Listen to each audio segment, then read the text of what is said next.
Hello friend, नमस्ते। आज कुछ नया एक्सपेरिमेंट करने का मन था, तो मैंने सोचा आपके सामने एक नया एक्सपेरिमेंट करूं। तो आज हम लोग चर्चा करेंगे UGC net syllabus paper first, क्योंकि आजकल बहुत से स्टूडेंट हैं जो हायर एजुकेशन मतलब उच्च शिक्षा लेना चाह रहे हैं। और उस शिक्षा में आपको पता होगा कि यदि जेआरएफ के थ्रू किसी भी यूनिवर्सिटी में पीएचडी में एडमिशन लेते हैं ना, तो आपको क्या है कि मंथली अच्छा खासा मतलब रुपया भी मिल जाता है। जैसे 31 मिलता है 2 साल और प्लस एचआरए मिलता है, और फिर आपका ये एसआरएफ में कन्वर्ट हो जाता है, तो यहाँ पे 35 हो जाता है। ठीक है, तो मुझे लग रहा है ये आपने देख लिया है।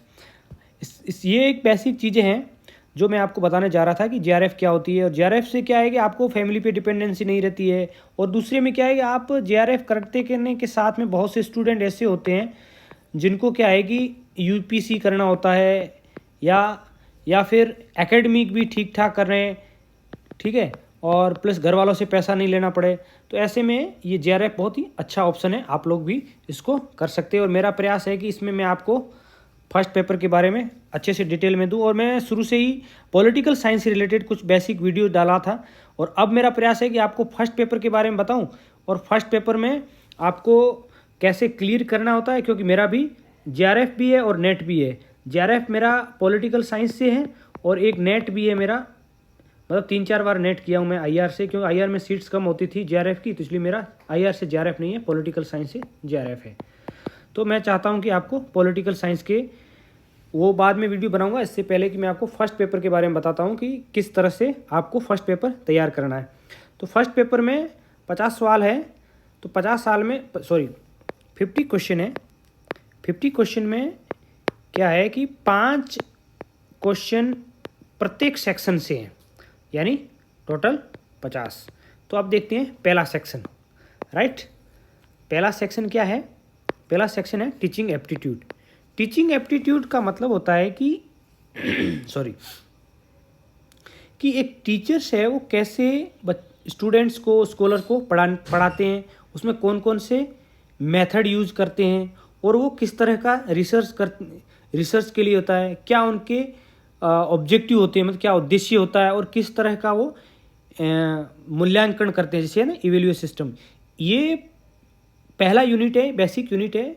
इसको आपको यदि अच्छे मार्क्स लाने हैं इस यूनिट से, तो आपको पहली चीज़ क्या करनी पड़ेगी कि प्रीवियस ईयर के जो क्वेश्चन है उसमें आपको क्वेश्चन पेपर में देखेंगे तो पता चल जाएगा कि किस तरह के प्रश्न पूछे जाते हैं। जैसे ये प्रश्नों की आप प्रकृति को जानेंगे, मतलब उसके नेचर को जानेंगे, तो आपको पता चल जाएगा कि ये बहुत ही अच्छा है। और उसमें लगभग क्वेश्चन रिपीट ही होते हैं, और आपको एक ट्रिक मिल जाएगी कि किस तरह से इस तरह के क्वेश्चन सॉल्व करने हैं, ठीक है।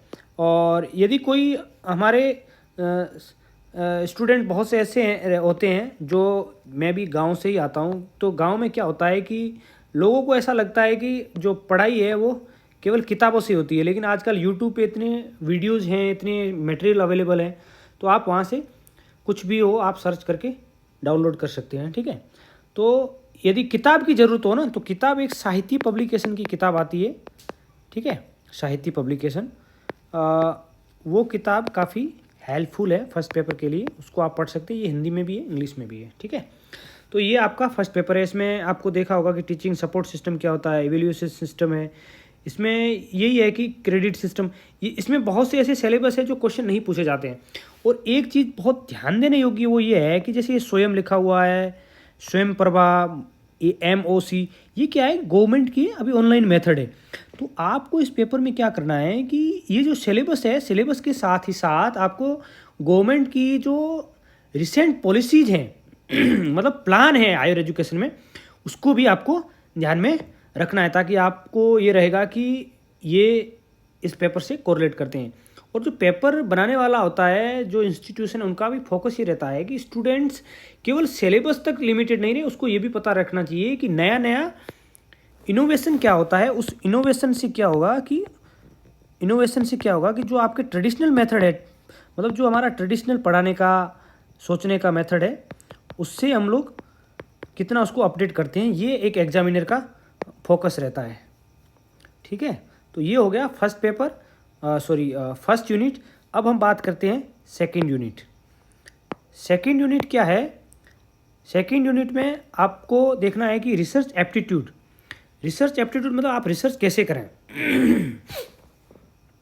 ये वीडियो थोड़ा लंबा हो जाएगा, लेकिन आप यदि ध्यान से सुनेंगे तो मुझे पूरा विश्वास है कि आपका ये पेपर भी, ये यूनिट भी अच्छे से हो जाएगा। इसमें क्या है कि रिसर्च एप्टीट्यूड से सवाल पूछे जाते हैं कि आप रिसर्च कैसे करें। पहले क्या होता था, एक एमफिल होती थी, ठीक है, और अब क्या है, एक पीएचडी है। तो एमफिल को जो हमारी नई एजुकेशन पॉलिसी है, न्यू एजुकेशन पॉलिसी, जिसको शॉर्ट में एनईपी कहते हैं, ठीक है, उसमें उसको हटा दिया गया है। अब क्या है, पीएचडी और ग्रेजुएशन लेवल पे क्या कर दिया, अब जैसे मैं दिल्ली यूनिवर्सिटी में पढ़ाता हूँ तो यहाँ पे 4 साल का कोर्स है, तो 3 साल का कोर्स तो है, यदि 4 साल आप करते हैं तो आपको उसको एमए को भी उसमें काउंट कर दिया जाता है, मतलब 1 साल का आपको डिप्लोमा कर दिया माना जाता है, और वो आपको ऑनर्स की डिग्री दे देंगे, ठीक है। और इसके साथ में इस डिग्री को ऐसे माना जाता है कि ये हो गया ऑनर्स का। यदि उसके बाद में भी एक साल करते हैं तो वो आपको क्या माना जाता है कि ये आपका रिसर्च टाइप से है, तो आप सीधा पीएचडी में एडमिशन ले सकते हैं। तो यहाँ मेरा फोकस क्या है, हमारा ये है कि आप पीएचडी में क्या क्या करें, और यूजीसी नेट है वो किस तरह से क्वेश्चन इस पेपर में पूछता है, मतलब किस चीज़ को ध्यान में रखते हुए क्वेश्चन पूछता है, क्योंकि उनको आखिर में करवानी तो पीएचडी है इंडिया में कहीं भी। तो हमें थीसिस कैसे लिखें। थीसिस में क्या होता है, पहले आपको एक सिनॉप्सिस पास करवाना होता है, ठीक है। सिनॉप्सिस को हिंदी में क्या कहते हैं मुझे नहीं पता, ठीक है। सिनॉप्सिस मतलब एक थोड़ा सा रिसर्च का एक छोटा सा फॉर्मेट होता है, मतलब आपका उसमें पूरा आ जाता है कि आपका रिसर्च किस पे होगा, उसमें क्या क्या चैप्टर होंगे, क्या किस चीज़ को लेकर के आप रिसर्च करना चाहते हैं, मतलब ऑब्जेक्टिव क्या होगा, ठीक है। और फिर आप ये देखेंगे उससे पहले जो रिसर्च किया हुआ है और अभी रिसर्च जो आगे करना है उसको बोलते हैं रिसर्च गैप, ठीक है। गैप क्या है वो उसमें एक सिनॉप्सिस में होता है, ठीक है।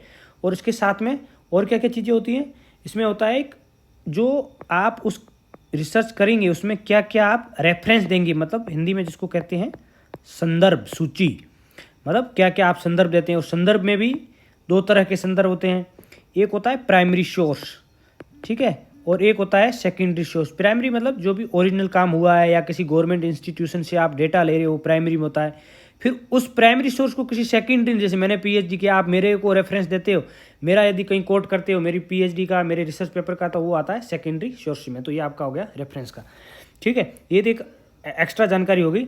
अब हम वापस आते हैं इस पर।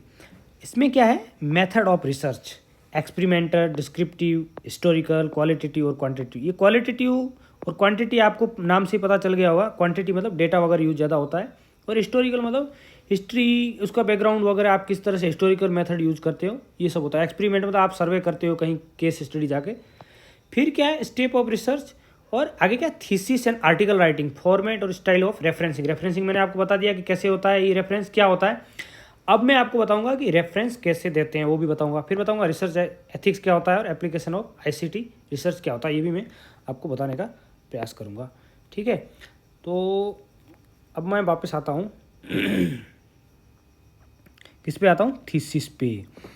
तो मित्रों, थीसिस क्या है, थीसिस में पहली चीज़ होती है थीसिस का इंट्रो। इंट्रो के बाद में क्या होता है, इसमें आता है review of literature. Review of literature क्या करते हैं आप, रिव्यू ऑफ लिटरेचर में आप क्या करते हैं, जो पहले जो रिसर्च हुआ है उसका आप क्या करते हैं, उसके बारे में लिखते हैं। मान लो एक मैंने रिसर्च किया है, जो मेरा पीएचडी था वो था रशिया और यूरोपियन यूनियन से रिलेटेड था, ईयू से रिलेटेड, मतलब उसमें एनर्जी सिक्योरिटी और यूक्रेनियन क्राइसिस वगैरह ये सब मैंने केस स्टडी के रूप में लिया था, ठीक है। तो उससे रिलेटेड जितना भी अच्छे अच्छे लोगों ने काम किया है, उसकी जो फाइंडिंग की है, उसको मैं रेफरेंस देते हुए, ये होता है रिव्यू ऑफ लिटरेचर, ठीक है। या फिर गवर्नमेंट की पॉलिसी का क्या है, कैसे, वो सब। फिर मैं क्या करता हूँ, उसमें बताया रिसर्च का आप गैप देखते हैं, ठीक है। रिसर्च गैप मतलब आपको क्या लगा कि इसमें क्या क्या गैप है। फिर आप इससे पहले आता है, फिर आता है हाइपोथेसिस। हाइपोथेसिस क्या होता है, पूर्व संकल्पना ऐसे करके होता है कुछ मतलब जो आप रिसर्च करना चाहते हो उसका एक अंतरिम रूप से जो क्या होता है, कंक्लूजन, या ठीक है, अंतरिम रूप से, फाइनल नहीं, अंतरिम, तो होता है हाइपोथेसिस, ठीक है। फिर हाइपोथेसिस के बाद रिसर्च गैप। फिर क्या होता है इसमें, रिसर्च क्वेश्चन। रिसर्च क्वेश्चन मतलब आप जिस फील्ड पे क्वेश्चन करना, रिसर्च करना चाहते हैं, उससे रिलेटेड आप एक ऐसा करो, रिसर्च क्वेश्चन लिख लो, ठीक है। रिसर्च क्वेश्चन लिखने के बाद में क्या होता है कि आपको उसमें एक और चीज़ और ऐड करनी पड़ती है। फिर आपका रिसर्च में आप क्या ऑब्जेक्टिव ढूंढेंगे, आपका रिसर्च का क्या ऑब्जेक्टिव रहता है, मतलब उस रिसर्च जो करना चाह रहे हो जिस टॉपिक पे उसका उद्देश्य क्या है। समाज सेवा तो एक कहने की बातें होती है, ठीक है। रिसर्च मतलब आप उसके क्या क्या चीज़ों के बारे में किस किस डायमेंशन से क्या क्या उसमें ढूंढना चाह रहे हैं, राइट। तो ये सब चीज़ें हम लोग देखने का प्रयास करते हैं किसमें, एप्टीट्यूड ऑफ रिसर्च में, ठीक है। और फिर हम आते हैं इसमें कॉम्प्रिहेंशन में। कॉम्प्रिहेंशन क्या होता है, कॉम्प्रिहेंशन एक पैसेज आता है, सॉरी इसमें एक थोड़ा सा चीज़ें रह गई, ये रिसर्च क्वेश्चन हाइपोथेसिस सब हो गया। अब इसमें एक टेंटेटिव चैप्टर रहता है सिनॉप्सिस में, ठीक है। सिनॉप्सिस में रहता है और थीसिस में तो पूरा चैप्टर होते हैं, वो आपको रिसर्च जैसे ना थीसिस का लिखा हुआ ना। टेंटेटिव चैप्टर में क्या होगा कि आपने मान लो 5 चैप्टर लिखे तो 5 चैप्टर के बारे में होगा कि इसमें मैं ये करना चाहता हूँ, इसमें ये सिनॉप्सिस का बता रहा हूँ, ठीक है। और जैसे थीसिस होगा तो वो चैप्टर बड़े हो जाएंगे, ठीक है। अब इसमें एक चीज़ और ध्यान देने योग्य है, वो होता है रेफरेंस, ठीक है। ये मैं इसलिए बता रहा हूँ कि यूजीसी नेट में ऐसे क्वेश्चन पूछे जाते हैं कि क्या क्या फॉर्मेट होता है, हाइपोथेसिस क्या होता है, रिसर्च। अब एक रेफरेंस में कैसे रेफरेंस दिया जाता है उसके बारे में आपको बताने का प्रयास करूँगा। जैसे मेरा नाम जग्गू दान है, रत्नू है, तो जैसे आप रेफरेंस दोगे तो पहले क्या लिखोगे, रत्नू, फिर क्या लिखोगे, फिर लिखोगे जग्गू, ये हो गया ना, कॉमा डालोगे, फिर क्या लिखोगे, जैसे मेरा दान है ना तो दान ऐसे लिख देंगे आप, ठीक है। तो फिर आप लिखोगे मेरी किताब पब्लिकेशन हुई है मान लो 2021 में, फिर आप लगाओगे कॉमा, फिर मेरी किताब क्या है, the role of energy in Russia European Union, ऐसे लिख के फिर इन्वर्टेड कॉमा में आप क्लोज कर देंगे। फिर क्या लिखेंगे आप, फिर लिखेंगे इसमें पब्लिकेशन जहाँ से मेरी पब्लिश हुई है किताब, फिर आप लिखोगे उसका स्थान का नाम, ठीक है, ठीक है। तो ऐसे करके आपको लिखना होता है, ये होता है सीक्वेंस। आप पूरा नाम ऐसे नहीं लिख सकते, इससे क्या होगा, कॉमा यहाँ लगाना है, तो इससे आपको प्रॉपर आपको मार्क्स मिल जाएंगे, क्योंकि ये क्वेश्चन रिसर्च एप्टीट्यूड से रिलेटेड क्वेश्चन एक ऐसा पूछा जाता है 100% रेफरेंस में। और दूसरी चीज़ मैंने बताया जैसे चैप्टर, टेंटेटिव, आर्टिकल्स वगैरह, इससे भी ये क्वेश्चन पूछा जाता है। मतलब 5 क्वेश्चन है और 5 क्वेश्चन में जैसे मैंने बताया 2-3 तो इससे पूछे जाते हैं, एक रिसर्च एथिक्स से रिलेटेड क्वेश्चन पूछा जाता है। रिसर्च एथिक्स क्या होता है पता है, जैसे मैंने एक किताब लिख ली, मेरी किताब का आपने कहीं से, आजकल क्या कहते हैं लोग कॉपी पेस्ट बहुत करते हैं, वो एक चोरी होती है, ठीक है। तो उसको यदि आप कहीं से उठाते हो, इन्वर्टेड कॉमा में रखते हो, तो आपका वो कॉपी में नहीं आएगा। उसको रिसर्च की लैंग्वेज में क्या कहते हैं, प्लेगरिज्म, ठीक है, प्लेगरिज्म, सॉरी प्लेजरिज्म कहते हैं, सॉरी प्लेजरिज्म, इसका उच्चारण करते हैं प्लेजरिज्म, ठीक है। तो वो अदरवाइज आपका वो प्लेजरिज्म में नहीं आएगा, ठीक है। तो जैसे अभी मैंने बताया कि ये क्वेश्चन ऐसे भी पूछा जाता है कि प्लेजरिज्म क्या होता है, तो प्लेजरिज्म मतलब जहाँ से भी आपने कॉपी किया है तो वो कॉपी वाला आपका शो कर रहा है, तो उसको कहते हैं प्लेजरिज्म, ठीक है। तो ये इससे रिलेटेड एक और आपका क्वेश्चन हो गया, रेफरेंस बता दिया, प्लेजरिज्म बता दिया। अब इसमें क्या है, रिसर्च एथिक्स क्या है, वो आप कहीं से भी कॉपी कर रहे हो, इन्वर्टेड कॉमा में लिख रहे हो, एक लाइन तो कॉपी नहीं दिखाएगा, आपका कॉपी नहीं दिखाएगा, मतलब आपका प्लेजरिज्म नहीं दिखाएगा, ठीक है। यदि आपने दोनों से इन्वर्टेड कॉमा में किया है, यदि बीच में फुल स्टॉप है तो आपका वो आ जाएगा, क्योंकि इसमें क्या होता है 3 वर्ड कंटिन्यू होता है तो वो कैच कर लेता है इंग्लिश में, ठीक है। तो इसलिए इसको बचे रहें, रिसर्च एथिक्स का पालन करें, ठीक है। अदरवाइज क्या आपकी पीएचडी हो, थीसिस हो, रिजेक्ट हो सकती है और होती भी है। जेएनयू में मैंने पीएचडी किया तो 10% से ज़्यादा प्लेजरिज्म आपका नहीं होना चाहिए, 10% से ज़्यादा, 10% से कम ही होना चाहिए, ठीक है। और जितना कम हो मेरा था 5%। तो 5% क्या है, मैंने भी कुछ चीज़ें जैसे किसी का नाम या किसी के लिखते हैं ना मैप, तो उसका भी प्लेजरिज्म आता है, ठीक है। एथिक्स में ये हो गया। Application of ICT in research, मतलब कंप्यूटर जो नए नए आजकल आते हैं ना, आपको पता है कि बहुत से इंस्ट्रूमेंट आते हैं वो रिसर्च में यूज होते हैं, ठीक है। MS एक्सेल वगैरह उसको यूज कैसे किया जाता है, आईसीटी जो नए नए टूल्स हैं वो, ठीक है। आजकल जी आपको पता है ना वेबिनार वगैरह सब हो रहे हैं रिसर्च में, या फिर रिसर्च से रिलेटेड जो भी कंप्यूटर हमें किस तरह से सहायता कर सकता है वो आता है। अब कॉम्प्रिहेंशन सीधा दिख रहा है, पैसेज होता है, पैसेज में आपको क्वेश्चन पूछे जाते हैं, ठीक है। उसको आपको क्या थोड़ा पैसेज को ध्यान से पढ़ना पड़ता है और फिर उसके हिसाब से आपको आंसर देने पड़ते हैं। इससे 5 रिलेटेड क्वेश्चन आते हैं, ये बहुत इजी होता है, थोड़ा सा ध्यान से पढ़ने की जरूरत होती है। कुछ स्टूडेंट क्या करते हैं पहले ही पेपर पढ़ने लग जाते हैं, ये कॉम्प्रिहेंशन क्या है कि 15 मिनट चला गया फिर आपका टाइम ज़्यादा चला, ऐसे मत किया करो। एक टाइम फिक्स कर दो कि 3-4 मिनट में मुझे पढ़ना है, या फिर आप ऐसे करो पहले क्वेश्चन पे चले जाओ, क्वेश्चन पे देखो कि क्वेश्चन आपको समझ में आ गया है। अमूमन क्या होता है कि आपको यदि क्वेश्चन ठीक ठाक समझ में आ रहे हैं तो आप सीधे उसे देख लोगे, हाँ ये है, ठीक है, हो जाएगा, ठीक है। कम्युनिकेशन क्या होता है, कम्युनिकेशन में क्या है कि आपका कम्युनिकेशन कैसा है, राइट। कम्युनिकेशन मतलब कि आपका संप्रेषण कैसा है, राइट। तो संप्रेषण किसी भी तरह का आपका हो सकता है, राइट। तो ये सब चीज़ें इसमें आती है, ठीक है। कम्युनिकेशन में कम्युनिकेशन टाइप कैसा है, इसमें जो बताया ना, verbal, non verbal, intercultural, group communication.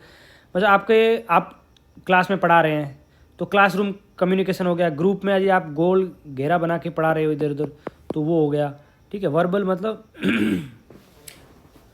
ठीक है, एक वर्बल और नॉन वर्बल, ये अलग अलग तरह के कम्युनिकेशन होते हैं, ठीक है। इसका इंग्लिश में एग्जैक्ट क्या है मुझे नहीं पता, हिंदी में, ठीक है। और अब आते हैं मैथमेटिकल रीजनिंग और एप्टीट्यूड पे, ठीक है। ये बहुत ही ईजी है। इफेक्टिव कम्युनिकेशन कैसे करेंगे, आपको पता है ना कि आपका गैप नहीं रहना चाहिए जो आपके श्रोता है, मतलब जो ऑडियंस है उसके बीच में, ठीक है। और इसमें आप कितने सिंपल लैंग्वेज का यूज करते हैं, ठीक है। और आप, जिसे आपको पता होगा ना, अल्बर्ट आइंस्टीन नाम के एक विद्वान हुए हैं, वैज्ञानिक हुए हैं, उन्होंने कहा कि आप कितना जानते हैं ये मैटर नहीं करता है, यदि आप कितना अच्छा पढ़ाते हैं, समझाते कितना है, उससे आपको जज किया जाता है कि आपके उसके ऊपर कितनी डिमांड है, मतलब कमांड है। तो ये अल्बर्ट आइंस्टीन ने क्या, बहुत बड़े वैज्ञानिक हुए हैं अपने विश्व में, ठीक है। चलो ये आपके लिए एक्स्ट्रा जानकारी है। मैथमेटिकल रीजनिंग और एप्टीट्यूड, इसमें क्या होता है, ये देखा ना, लेटर सीरीज, नंबर सिस्टम आते हैं, जो आपको ये जो मैंने किताब रिकमेंड की इसमें देख सकते हैं। और या फिर यूट्यूब पे आप पर्टिकुलर टॉपिक जाकर देखो, नंबर सीरीज, लेटर। यहाँ पे पढ़ाना थोड़ा मुश्किल है क्योंकि मैं थोड़ा रिसर्च का इसलिए बताया क्योंकि रिसर्च मेरा थोड़ा सा हॉबी है और मैं चाहता हूँ कि भारत में स्टूडेंट है जो रिसर्च करे और आगे बढ़े, ठीक है। अब है लॉजिकल रीजनिंग, ये एकदम सिंपल है। सिंपल मतलब प्रैक्टिस करोगे तो सब कुछ होता है, कहते हैं ना, भगवान भी मिल जाता है। और ये तो कोई बड़ी बात, एग्ज़ाम है नहीं कि आप पढ़ सकते हैं, ठीक है। तो ये चीज़ें जो है लॉजिकल रीजनिंग, इसको आप वेनग्राम जो है इसको आप आराम से कर सकते हो कि कैसे इसको सोल्व किया। लेकिन इसमें एक चीज़ ध्यान देने योग्य है कि जो इंडक्टिव डिडक्टिव रीजनिंग है इसके ऊपर थोड़ा ध्यान देने की जरूरत है कि इंडक्टिव क्या होती है और डिडक्टिव से एक क्वेश्चन पूछा जाता है, ठीक है। और इसमें जिस मैंने आपको काफ़ी सिंपल कर दिया है, इसमें जो अनुमान, उपमान, ये जो है ना, प्रमाण वगैरह, ये सब चीज़ें क्या है कि यदि आप उसमें देख लेंगे ना रीजनिंग का, तो रीजनिंग का इसमें जो पेपर देखेंगे पिछले साल के, तो आपको समझ में आ जाएगा। ये बहुत ही ईजी है, यदि आप प्रैक्टिस करेंगे तो इसका आपको हो जाएगा। और डेटा इंटरप्रिटेशन क्या है कि आपके पास में एक क्वेश्चन होता है, क्वेश्चन में ऐसे डेटा लिए होते हैं, जैसे यहाँ पे पॉपुलेशन है, मतलब जनसंख्या, इधर वर्ष होते हैं कि इतने साल में इतनी बढ़ी, या ऐसे शहर होते हैं, या फिर ऐसे आंकड़े होते हैं कि इतने साल में इतना धन बढ़ा, इतने साल में इतना धन बढ़ा। तो उसको आपको क्या है कि पाई चार्ट के फॉर्म में भी हो सकता है, टेबल चार्ट में भी हो सकता है, फिर उसको आपको सोल्व करना होता है, राइट। तो ये आपका डेटा इंटरप्रिटेशन है, वो काफ़ी ईजिली सोल्व हो जाएगा। मैं चाह रहा हूँ फास्ट इसलिए बोल रहा हूँ क्योंकि टाइम काफ़ी हो गया और सुनते सुनते क्या है कि स्टूडेंट को भी बोरिंग होने लगता है कि यार क्या है, मतलब हर किसी को शॉर्टकट में चाहिए, ठीक है। तो हमें क्या है कि आगे बढ़ना है तो थोड़ी ध्यान से चीज़ें देखनी पड़ेगी और उसको कोशिश करनी पड़ेगी कि जो पर्टिकुलर टॉपिक है उसको हम लोग कैसे करें, ठीक है। आगे है इंफॉर्मेशन एंड कम्युनिकेशन टेक्नोलॉजी। ये ईमेल, ऑडियो, आजकल हम मोबाइल यूज़ करते हैं, इंटरनेट के बारे में जानते ही हैं, ईमेल क्या होता है ये सब लोग यूज़ करते हैं, ठीक है। और इसमें ध्यान देने योग्य है कि गवर्नेंस से रिलेटेड गवर्नमेंट की क्या पॉलिसी है और हायर एजुकेशन जो है ना उससे रिलेटेड गवर्नमेंट की क्या क्या पॉलिसी रहती है। आपको पता होगा ना, ज्ञान गंगा, शोध गंगा, इस टाइप से कुछ बहुत से गवर्नमेंट के प्रोग्राम चल रहे हैं, ठीक है। उससे आप देख सकते हैं, जैसे स्वयं है या फिर उन्नति, प्रगति वगैरह, ऐसे करके किरण, साइंस में अलग अलग तरह के हैं। उसको आपको देखना है कि क्या क्या गवर्नमेंट की पॉलिसी है। उसको एक दो क्वेश्चन इससे गवर्नमेंट से पॉलिसी पूछा जाता है, बाकी ये इंटरनेट से पूछा जाता है। इंटरनेट में आपको पता है ईमेल से रिलेटेड पूछ जाते हैं, ईमेल में स्पैम आते हैं बहुत से, हम लोग जिसको बाद में डिलीट करते रहते हैं, ठीक है। इसमें कैसे साइबर अटैक वगैरह सब होते हैं, वो सब इंटरनेट की नई नई जो टर्मिनोलॉजी है वो भी पूछे जाते हैं। अब जैसे वीडियो कॉन्फ्रेंसिंग, आजकल वेबिनार सेमिनार का ज़माना ज़्यादा आ गया है, तो इससे रिलेटेड भी क्वेश्चन पूछने की संभावना रहती है। और एक ICT क्या है कि इसमें शॉर्ट फॉर्म जो आती है ना, आजकल बहुत सी चीज़ों की आती है शॉर्ट फॉर्म, वो आपको देखने की ज़रूरत होती है, ठीक है। जैसे रैम रोम, ये नॉर्मल चीज़ें कंप्यूटर की बता रहा हूँ, ये तो एक फॉर एग्जाम्पल है।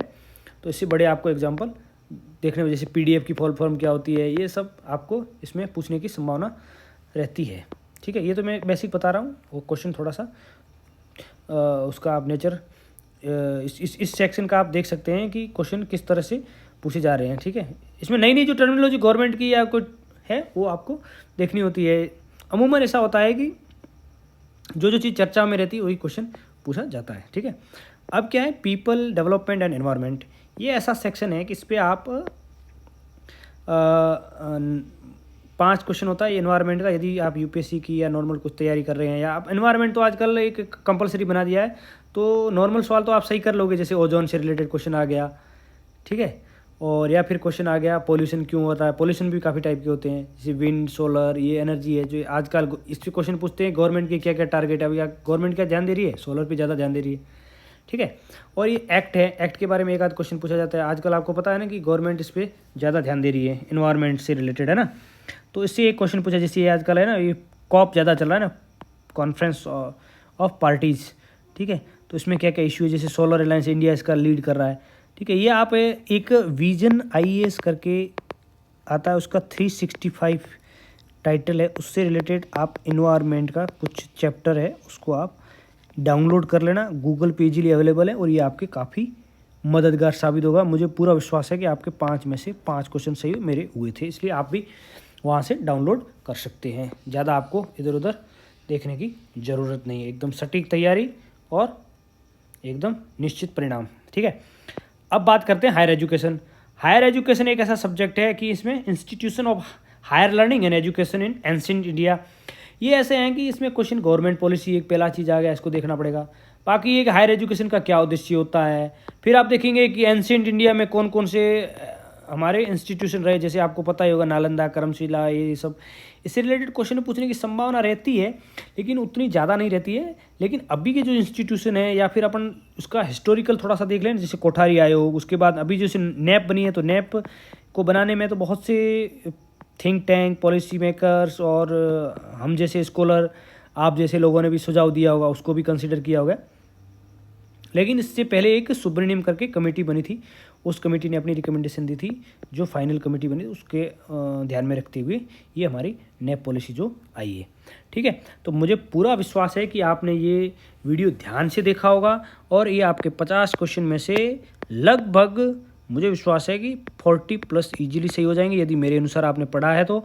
और यदि आपने वीडियो देखा भी है तो भी आपके, जैसे मैंने रिसर्च से रिलेटेड बताया, एनवायरनमेंट बताया, तो ये आपके सही हो जाएंगे। और मेरा आपको अगला, यदि कोई जून वाला एग्ज़ाम देना चाहता है, या जब भी एग्ज़ाम हो, तो उसके लिए ऑल द बेस्ट रहेगा। और इस चैनल पे जितने भी वीडियो हैं पॉलिटिकल साइंस से, आप देखना, उस पर कमेंट करना, और यदि अच्छा लगे तो एक आध लाइक भी मार देना। Thank you so much.